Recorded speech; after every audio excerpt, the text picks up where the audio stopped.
그렇습니다. 주님이 이 땅에 오시는 것은 너무나도 큰 기쁨이기에 잔치함이 마땅한 일인 줄로 믿으시기 바랍니다.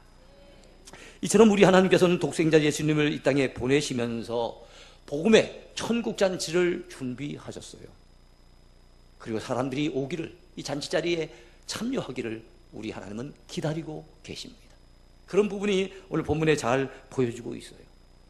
그렇다면 하나님이 초청하시는 이 귀한 잔치 자리에 사람들은 얼마나 참여하게 될까요?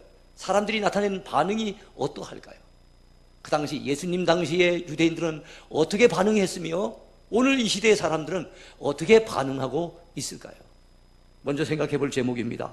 하나님께서 초청하시는 잔치 자리입니다. 하나님께서 초청하시는 잔치 자리. 자, 이 땅에서의 잔치 자리에 참여하는 것도 때로는 설레고 기쁘고 때로는 나 같은 사람을 불러주니까 고맙고 이렇게 여겨지는데, 더더욱이나 하나님께서 우리를 위해서 천국잔치를 예비하시고 그 은총의 구원의 자리에 우리를 불러주신다는 것은 여러분 엄청난 영광이 아닐 수 없습니다. 예수님과 함께 식사 자리에 앉았던 일행 가운데 한 사람이 이런 말을 합니다. 무릇 하나님의 나라에서 떡을 먹는 자는 복되도다. 하나님의 나라에서 떡을 먹는 자는 복되도다 그랬어요. 그가 어떤 의도에서 그런 말을 했는지는 우리는 잘 알 수 없지만 여러분, 하나님 나라에서 떡을 먹는 것은 정말로 복된 일입니다. 하나님의 나라에서, 천국에서 구원의 떡을 뗄 수 있다는 것은 엄청난 은총이요 복입니다. 저와 여러분들이 그런 복된 자가 되어야 될 줄로 믿습니다. 자, 우리 하나님께서는 복음의 천국잔치를 예비하셨습니다. 벌써 오래전부터 선지자를 통해서 그 귀한 잔치가 예비될 것을 예고하시고 예언케 하셨어요. 때가 되어짐에 하나님의 아들, 우리들의 구세주가 이 땅에 오심으로 그 잔치 자리는, 이 천국 잔치 자리는 완전하게 준비가 끝이 나버렸어요. 이제 누구든지 오기만 하면 됩니다. 믿음을 가지고 그 잔치 자리에 참여하기만 하면 되는 거예요. 그런 사실이 여러분 본문 16절과 17절에 잘 나타나 있어요. 한번 보실랍니까? 이르시되 어떤 사람이 큰 잔치를 베풀고 많은 사람을 청하였더니 잔치할 시각에 그 청하였던 자들에게 종을 보내어 이르되 오소서 모든 것이 준비되었나이다 하매. 여기 가만히 봤더니 이르시되 어떤 사람이 등장합니다. 어떤 사람이. 누굽니까? 그 사람이 큰 잔치를 베풀고 많은 사람을 청하였더니 했습니다. 큰 잔치를 베풀고 많은 사람을 초청해 놓은 어떤 사람, 이 잔치를 준비한 이 어떤 사람, 잔치집 주인은 누구를 가리킬까요? 예수님의 이 비유 속에 등장하는 그 잔치집 주인은 하나님을 얘기합니다. 하나님을 상징해요. 우리 하나님께서 큰 잔치를 베푸셨어요. 그리고 종들을 보내서 그 잔치 자리에 사람들을 모으기 시작하는 겁니다. 초청하신 거예요. 초청장을 띄우신 겁니다. 참으로 은혜로운 초청장입니다. 하나님이 보내신 영광스러운 초청장이 각 사람들에게 지금 전달이 되어 있어요. 그래서 그 종이 주인의 명에 따라서 가서 전합니다. 오소서 모든 것이 준비되었나이다. 오십시오. 오시기만 하면 됩니다. 모든 것이 준비가 끝이 났습니다. 당신을 위해서 정말 엄청난 잔치 자리가 준비되어 있습니다. 여러분, 지난 2000년 역사 속에 복음을 들고 수없이 많은 사람들이 나가서 하나님이 띄우시는 이 초청장을 중간에서 중간 역할을 하면서 전달을 해줬어요. 오십시오. 하나님이 구원의 큰 잔치를 준비했습니다. 천국 잔치를 예비하셨습니다. 누구든지 오셔서 이 은혜의 떡을 떼기만 하면 됩니다. 이 구원의 은총의 자리에 참여해 주십시오 하고 나가서 이제 전하게 된 거지요. 이 자리에는 여러분 부조금 안 들고 와도 됩니다. 하나님이 초청하신 그 자리에는 부조금 들고 가서 뭐 해야 될 부담 없어요. 선물을 챙겨갈 이유도 없습니다. 믿음을 가지고 나가기만 하면 되는 거예요. 할렐루야. 예. 자, 그렇다면 사람들이 어떻게 반응했을까요? 두 번째 생각해 볼 제목입니다. 하나님의 초청에 대한 사람들의 반응입니다. 큰 잔치를 베풀기 위해 정성껏 준비한 주인이 종을 보내어 사람들을 초대했지요. 뭐라 그랬습니까? 오소서 모든 것이 다 준비되었나이다. 자, 이렇게 전달했을 때 여러분 사람들이 보이는 반응은 기대했던 것하고는 사뭇 다릅니다. 이게 웬일입니까? 하나같이 이유를 대면서, 핑계를 대면서 그 잔치 자리에 참여할 수 없노라고 사양을 하는 겁니다. 거절을 하는 거예요. 참 안타깝지요. 18절에 봤더니 다 일치하게 사양하여 한 사람은 이르되 나는 밭을 샀음에 아무래도 나가보아야 하겠으니 청컨대 나를 양해하도록 하라. 그 다음 사람은 어떻게 됩니까? 19절에 봤더니 또 한 사람은 이르되 나는 소 5겨리를 샀음에 시험하러 가니 청컨대 나를 양해하도록 하라. 또 다른 사람은 어떤 반응을 보입니까? 20절에 봤더니 또 한 사람은 이르되 나는 장가 들었으니 그러므로 가지 못하겠노라. 우리 옛날에 불렀던 복음성가 가운데 죄송해요, 죄송해요 하는 이런 찬송 여러분 혹시 기억나는지 모르겠어요. 거기 보니까 정말 잔치에 갈 수 없어 장가 가야 하고 소도 사야 하고 논과 밭에 나가서 할 일은 많아. 내 어이하리 죄송해요. 여러분 기억납니까? 옛날에 저는 이 청년 시절에 한참 불렀던 기억이 납니다. 논과 밭에 나가서 할 일이 많아요. 소도 샀습니다. 장가도 들었습니다. 너무너무 바빠서 못 가요. 내 어이하겠습니까? 죄송합니다.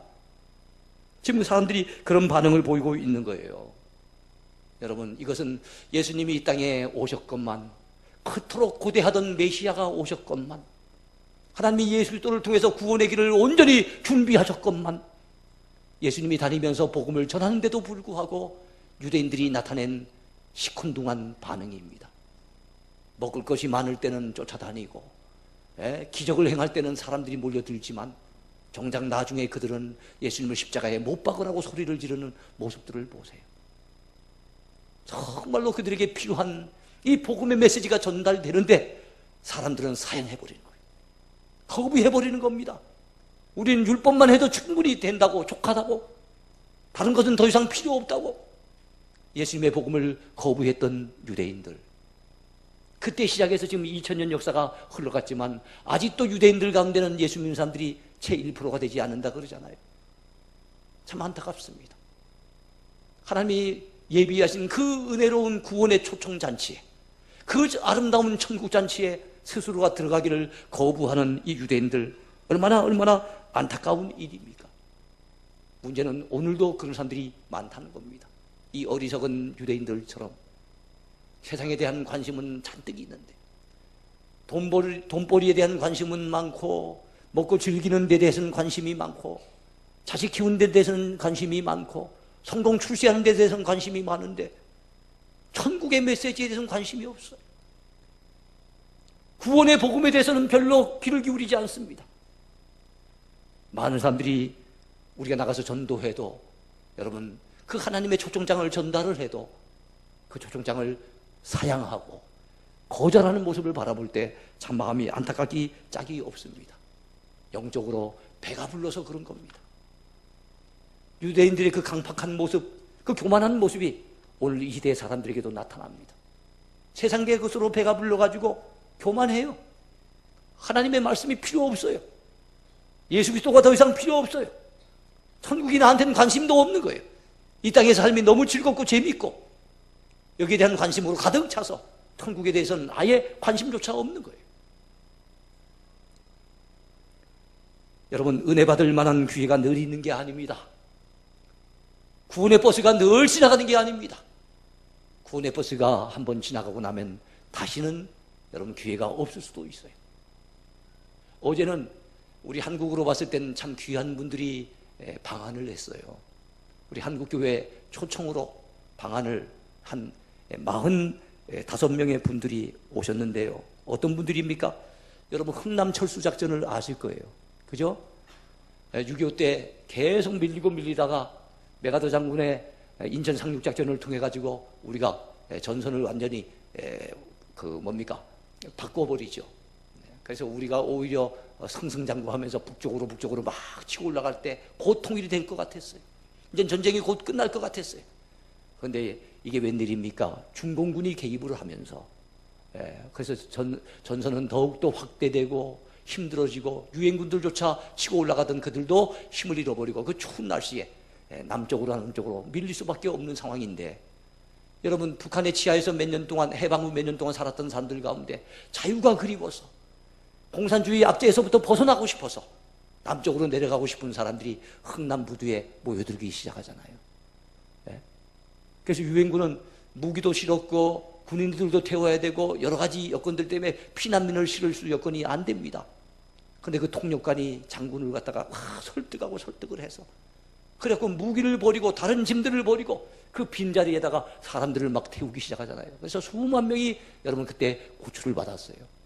그때 구출받지 못했던 사람들은 그 이후에 휴전선이 갈려지면서 여러분 70년 가까운 세월 동안 그 김일성의 뭡니까? 세습체제 그 압제 아래서 오늘까지 신음하고 있는 것을 여러분 우리가 너무 잘 알고 있지 않습니까? 그때 내려왔던 사람들 그 절호의 기회, 그 한 번의 찬스를 놓치지 않냐고 그 배를 탔다는 거, 얼마나 그들에겐 복 있는 일인지 몰라요. 근데 여러분, 마찬가지로 이 구원선에 올라탈 수 있는 기회도 늘 있는 게 아니거든요. 예수 그리스도께서 손을 내밀어 우리를 부르실 때 그 주님의 손을 붙들고 믿음으로 그 구원선에 올라타는 것은 엄청난 복입니다. 헤아릴 수 없는 은총입니다. 이런 복을 우리가 누려야 되겠는데, 사람들 가운데는 이 복음을 사양하는 사람들, 예수 그리스도의 그 생명의 복음을 여러분 거절하는 사람들이 얼마나 많습니까? 참 안타까운 일이 아닐 수 없는 거예요. 이 세상에서 가장 슬픈 인생이 어떤 인생입니까? 자기에게 기회가 찾아왔음에도 불구하고 그 기회를 잡지 못해서 뒤늦게 후회하는 인생이 가장 슬픈 인생이에요. 네? 우리 세상에서 때로는 종종 기회가 찾아오지요. 성공할 수 있는 기회, 행복해질 수 있는 기회, 좋은 사람을 만날 수 있는 기회, 이런 기회들을 우리가 찾아왔을 때 그 붙잡아야 되는데 놓칠 때가 있습니다. 뒤늦게 후회하는 분들이 많이 있죠. 근데 여러분, 그 기회를 놓치고 뒤늦게 후회하는 분들 가운데 땅을 치며 후회하는 가장 큰 후회는, 내가 예수 믿을 기회가 있었는데, 내가 구원받을 기회가 있었는데, 내가 믿음을 간직할 수 있는 기회가 있었는데 그 기회를 놓쳐버리는 인생은 정말로 지옥의 문 앞에서 땅을 치고 후회하지 않겠습니까? 우리는 이런 어리석은 사람이 돼서는 안 됩니다. 우리 주님의 부르심에 기꺼이 여러분 기쁨으로 응답할 수 있는 저와 여러분이 되어야 될 줄로 믿습니다. 은혜 받을 만한 가장 좋은 기회는 지금이에요. 오늘입니다. 성경은 말씀합니다. 보라, 지금은 은혜 받을 만한 때요, 보라, 지금은 구원의 날이로다. 하나님의 이사야 선지자를 통해서 우리에게 말씀하십니다. 너희는 여호와를 만날 만한 때에 찾으라. 가까이 계실 때 그를 부르라. 하나님 만날 만한 때가 있어요. 은혜 받을 만한 때가 있습니다. 구원을 붙들 만한 기회가 있는 거예요. 여러분, 우리는 그런 기회를 놓쳐서는 안 됩니다. 우리가 그 기회를 놓치지 말아야 되겠지만, 한 걸음 더 나가서 우리는 이미 예수 믿는 분들은 한 걸음 더 나가서 해야 될 일이 있습니다. 내 사랑하는 가족이, 내 사랑하는 친척이, 내 아끼는 친구가 그 구원의 기회를 놓치지 않도록 우리는 그들을 초청하는 일에 힘을 쏟아야 될 줄로 믿습니다. 그들을 주님의 품으로 이끌어내는 일에 최선을 다해야 될 줄로 믿습니다. 그래서 마지막 세 번째 제목이 뭡니까? 사람들을 강권하여 초청하라는 하나님의 명령입니다. 사람들을 강권하여 초청하라는 하나님의 명령. 여러분, 예수님께서 말씀하신 이 큰 잔치 비유는 새로운 방향으로 전개가 됩니다. 좀 전에 사람들이 거절했다 그랬지요. 여러 가지 이유와 핑계를 대면서 사양했다 했지요. 그래서 이제는 주인이 마음을 싹 바꿨습니다.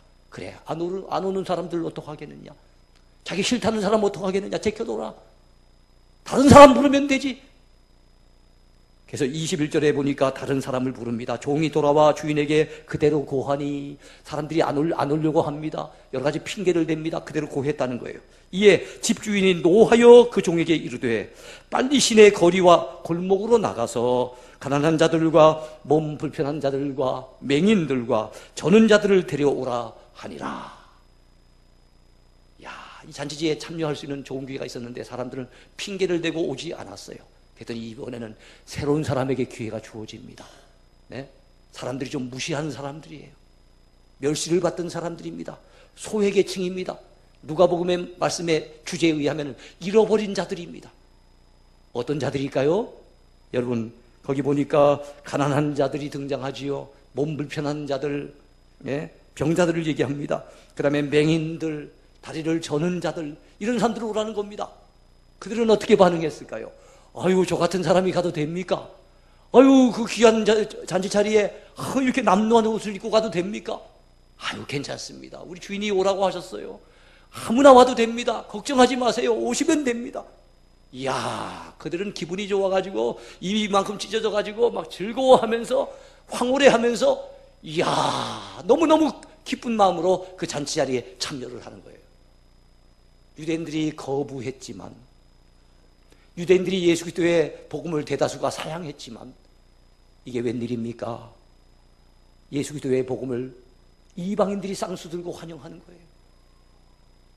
유대인들이 죄인 취급하던 이방인들, 그들이 멸시하던 가난한 인생들, 병든 사람들, 세상에 손가락질을 당하던 사람들, 별 볼 일 없는 사람들, 그들은 오히려 쌍수를 들고 예수 그리스도의 복음을 여러분 정말 기뻐하면서 하나님의 초청에 응하여서 나오게 되는 거예요. 그 복음을 듣고 나오게 되는 거예요. 여러분, 이제 또다시 큰 잔치 비유로 돌아가 볼까요? 사람들이 조금 전만 해도 그 잔치 자리에 음식은 잔치 준비했는데 텅텅 비어 있었어요. 근데 이번에 나가가지고 거리마다 골목마다 다니면서 사람들을 데려왔는데 가난한 사람들, 그리고 나한테 몸 불편한 사람들, 앞을 못 보는 맹인들, 그리고 다리 저는 사람들, 사람들이 무시한 사람들인데도 불구하고 그들이 다 왔어요. 자리를 채우고 보니 이제는 제법 자리가 그득하게 됩니다. 근데 주인이 이렇게 나와서 보니까 아직도 빈자리가 많이 남았는 거예요. 그래서 종을 불러서 또 얘기를 합니다.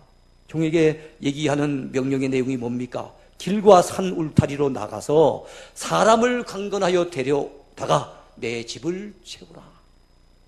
주인이 종에게 명령을 하는 겁니다. 그 주인은 하나님이시죠.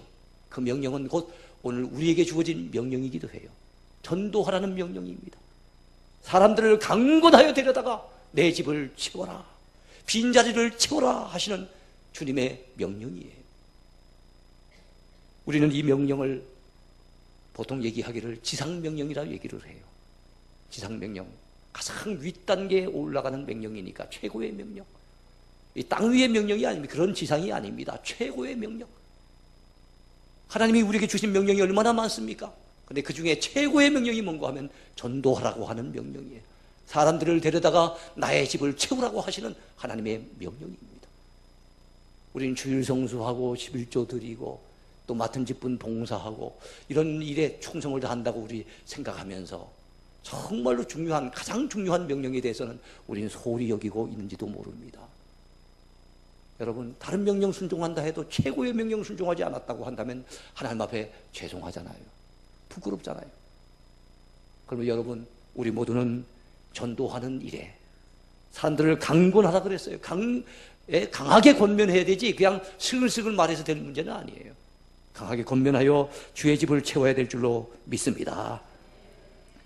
물론 지금은 가난한 시대가 아니라 사람들이 배부른 시대이기 때문에 복음을 쉽사리 받아들이지 않으려고 하는 것이 사실이에요. 우리가 삶을 통해서 주변 사람들에게 감화를 별로 주지 못해서, 그래서 내 삶이 별로 본이 되지 못했는데 나가서 전도하려고 하니까 용기가 안 나는 것도 사실입니다.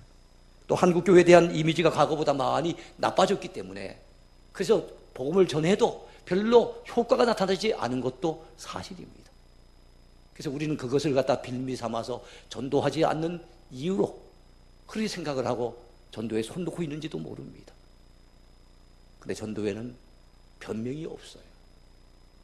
이 주인의 명령에는 변명이 통하지 않아요. 사실은 여러분, 전도하기가 어려운 게 지금뿐이겠습니까? 그건 핑계거리에 지나지 않는 거죠. 지금뿐이겠습니까? 초대교회 당시에 예수 믿는다는 이름 때문에 감옥에 갇히고 그야말로 순교를 당하고, 그래서 그들은 뿔뿔이 흩어지거나 유리방황하거나 아니면은 저 토굴 속으로 깊은 굴 속에 들어가 가지고 그 지하실 굴 속에서 신앙을 지켜야 됐던 그 시대의 사람들, 여러분, 그 당시 전도하기가 더 어렵지 않았겠습니까?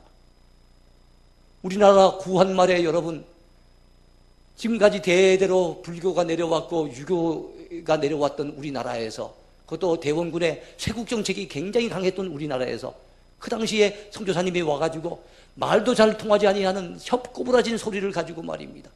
예? 그래서 대문에 쓰여져 있기를 개조심 이렇게 쓰여져 있으니까, 오, 개조심 씨 계십니까? 그 안에서 반응이 나옵니다. 누구요? 그랬더니 선교 사요 그랬단 말이죠. 그랬더니 그런 거 안 사요 그랬다 그러죠. 예? 야, 이 말도 안 통하는 이 시대에 복음 전하기가 훨씬 더 어렵지 않았겠어요? 일제시대 때 그때 믿음 지키고 그때 전도하기가 훨씬 힘들지 않았겠습니까? 근데도 그 시대에 계속해서 교회는 부흥됐거든요. 믿는 사람들의 수는 계속 늘어났거든요. 요즘 전도가 쉽지 않은 시대인 건 분명하지만, 그건 인정하지만, 그렇다고 해서 우리가 그것을 전도하지 않는 이유로 핑계로 삼아서는 안 됩니다. 전도가 안 되는 가장 큰 원인, 가장 큰 이유 한 가지 있습니다. 전도하지 않기 때문입니다. 전도가 가장 안 되는 이유, 그건 전도하지 않기 때문이에요. 다른 것에 바빠서 다른 것에 마음 빼앗기니라고. 영혼을 건져내는 그 일에 우리가 너무 소홀히 하기 때문이 아니겠는가? 우리 자신을 돌아보지 않을 수 없습니다. 영혼을 사랑하는 마음만 있다면 전도할 수 있고, 그 마음 가지고 기도하며 전도하노라면 하나님이 때 같은 영혼을 우리에게 붙여 주실 거예요. 열매는 하나님께 맡기는 겁니다. 열매는 하나님 앞에 맡기고, 다만 가서 사람들을 데려다가, 강건하여 데려다가 내 집을 채우라고 하시는 주의 명령에 우리가 순종해 보십시다. 그러면 주님께서 부족하지만 우리를 들어 써주실 줄로 믿습니다.